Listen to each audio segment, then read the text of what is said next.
My name's Husein Alireza, and this is day 10 of WEP.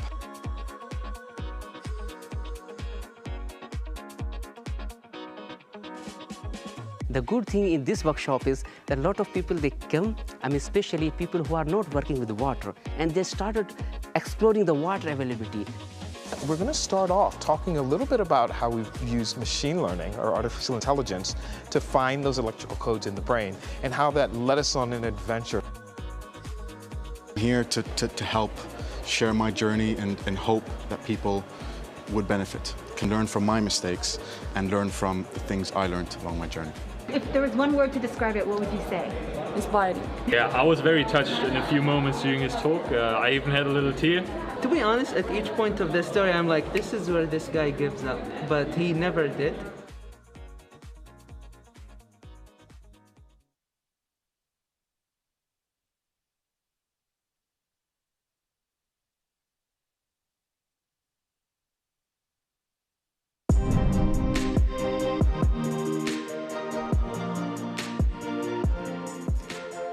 Good morning. I am here with Husein Alireza, the first Saudi Olympic rower.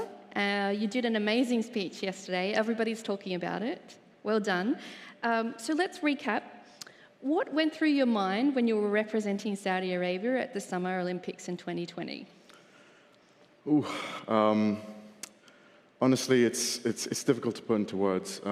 Being there far exceeded my wildest expectations of what it may feel to be there.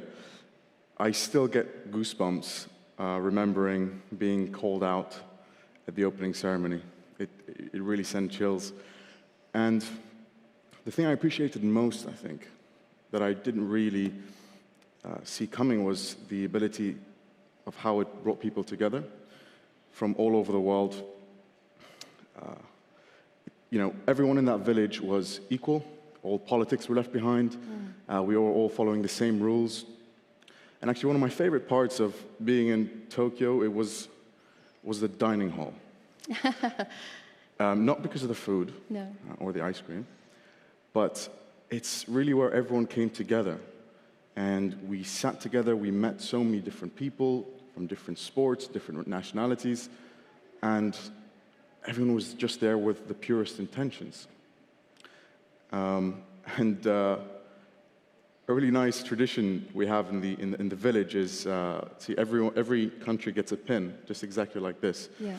Your country pin, and you exchange pins amongst the athletes, and that was a beautiful icebreaker. Yeah. And it really kind of everyone was approaching each other and exchanging pins, and you met so many amazing people. And I saw firsthand the power of sport, how it brings people together, and I obviously had a huge sense of appreciation for the people who got me there. It was a shame that, because of COVID, there were no spectators, family couldn't come. So I was just there with my coach essentially, and it would have been nice for everyone to fly over, and especially because of the time zone, all my races were like 4 a.m., 5 a.m. here, so Yeah. it was very difficult for people to follow, but I just had an overwhelming sense of appreciation for the people who got me there, my team. An athlete is nothing without his team. Excellent. So, yeah, it was just Wonderful. incredible. So what kind of advice would you give to yourself or other people to strengthen our mental resilience? So the conclusions I got to yesterday in the lecture were purely out of my own experiences. I didn't read any self-help books along the way. So the first thing I would say is the first thing is to challenge yourself. That's the most important one, I think. It's intrinsically linked to resilience. Resilience is essentially a product of you overcoming challenges. And the second thing is just surrounding yourself with that support system. Resilience doesn't come in the form of, it doesn't all come from within. And if you were to ask me what resilience was 4 years ago, or during my journey, I wouldn't be able to answer that question. It only became apparent once I looked back and really analyzed how I got through these challenges. And one of the most consistent pillars and mechanisms I was able to get through things is my family and my support system, good friends. you gain strength through the people you surround yourself with. And maybe more practically, you can set yourself small targets. People always, especially me, you can focus on the bigger picture or the end goal way too much. That definitely happened to me halfway through. I was just focused on the end goal, and I completely didn't set myself these little goals that I did when I first started. And by achieving these little goals, it keeps you motivated, it keeps your focus, and you have to celebrate them. You really do. I know it sounds trivial, but when you celebrate it, it really does increase your motivation. And obviously it goes without saying, do not compare yourself to other people. You know, you're in your own lane, you're in your own timeline. I can't say this, it's so easy nowadays, especially with social media, to compare yourself with other people who are doing what you are doing. Social media is both a blessing and a curse, I'd say. Yes, definitely. It's so easy to compare yourself on social media, but at the same time, it's in a way, it's good to get the message out through these channels, but the social media can definitely be a curse sometimes, so just don't compare yourself and just stay in your own lane, in your own timeline. Wonderful. So what's in the future for Husein Alireza?